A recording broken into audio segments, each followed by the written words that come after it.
বিশ্বখ্যাত কম্পিউটার নির্মাতা প্রতিষ্ঠান IBM এবার এমন একটি কম্পিউটার চিপ তৈরিতে হাত দিয়েছে যাতে থাকবে 10 লাখ নিউরন। ফলে এটি একটি মানুষের মস্তিষ্কের মতোই কাজ করবে।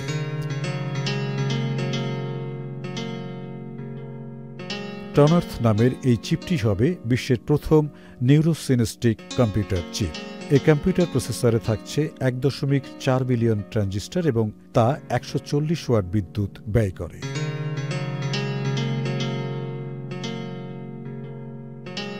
কিন্তু টনার্থে থাকবে 5.4 বিলিয়ন ট্রানজিস্টর, যা মাত্র 70 মিলিওয়াট বিদ্যুৎ ব্যয় করবে। NRBC ব্যাংক, সুখবর প্রতিদিন।